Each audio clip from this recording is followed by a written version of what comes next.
Welcome to Business Direct.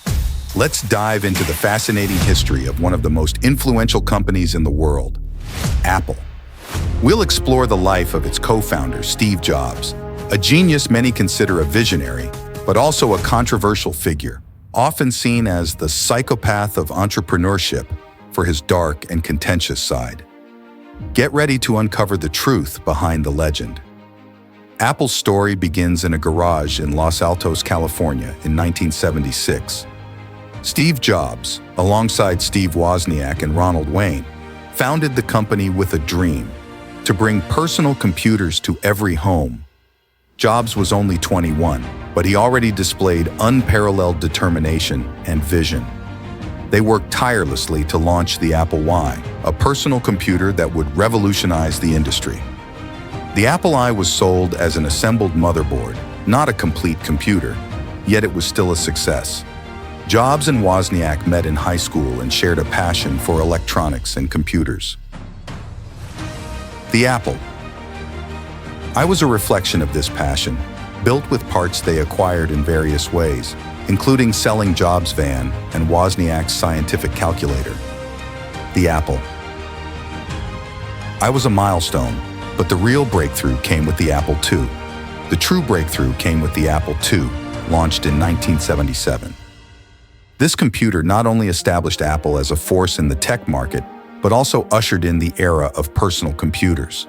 The Apple II was one of the first mass-market personal computers, thanks to its robust hardware, intuitive software, and user-friendly design. Sales soared, and Apple grew rapidly. The Apple II was a much more advanced machine than the Apple I. It had a built-in keyboard, color graphics, and could run a variety of programs, including games. It was the first personal computer to have a floppy disk drive, allowing users to store and share data conveniently. This success allowed Apple to go public in 1980, making Jobs and Wozniak millionaires. In 1984, Apple launched the Macintosh, a computer that promised to be revolutionary. With a user-friendly graphical interface and the innovative mouse, the Macintosh was designed to be accessible to everyone. Its launch was accompanied by one of the most iconic commercials of all time, directed by Ridley Scott and inspired by George Orwell's 1984. The Macintosh promised to unleash users' creativity in unprecedented ways. The Macintosh was a revolutionary product, but also a significant risk for Apple. It introduced concepts we consider basic today, like icons, windows, and drop-down menus, but were groundbreaking at the time. The Macintosh team, led by Jobs, worked under intense pressure, with Jobs demanding perfection in every detail. The 1984 commercial, aired during the Super Bowl, became a landmark in advertising, creating a huge buzz for the product launch. However, Jobs' genius came at a price. He was known for his explosive temper and demanding the utmost from his employees, often to the point of exhaustion. Jobs could be incredibly inspiring, but also incredibly cruel. He frequently humiliated and intimidated his employees, demanding perfection at any cost. In a famous incident, Jobs fired an employee in an elevator simply for not being satisfied with the employee's product performance. Jobs also had a controversial approach to leadership. He believed the best products emerged from intense pressure and internal competition. This philosophy created a stressful work environment, but also produced innovative results. However, this approach also led to frequent conflicts and high employee turnover.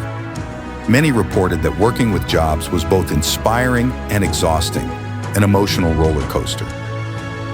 In 1985, after a series of internal disagreements and a confrontation with then-CEO John Sculley, Jobs was forced to leave Apple. He was devastated but did not give up.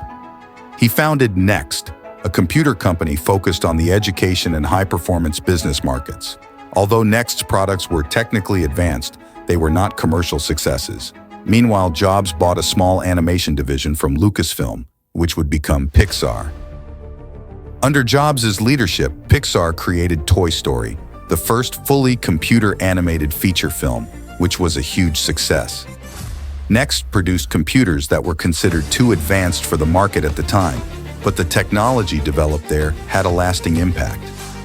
The Next Step operating system, for example, became the foundation for Apple's future Mac OS. Meanwhile, at Pixar, Jobs demonstrated a different business vision. In the company, individuals like John Lasseter thrived without the same intense pressure he exerted at Apple. The success of Toy Story not only saved Pixar, but also solidified Jobs' reputation as a visionary across multiple industries. In 1997, Apple was on the brink of bankruptcy and decided to bring Jobs back. He assumed the role of interim CEO and quickly began making drastic changes. Jobs streamlined Apple's product line, focusing on fewer products, but with exceptional quality. In 1998, he launched the iMac, which combined innovative design with performance. The iMac was a resounding success and marked the beginning of Apple's recovery. Jobs' return brought a new philosophy to Apple: focus and simplicity. He eliminated products that weren't selling well and concentrated the company's resources on a leaner lineup. The iMac, with its colorful and appealing design, not only revitalized Apple's sales, but also redefined the design of personal computers.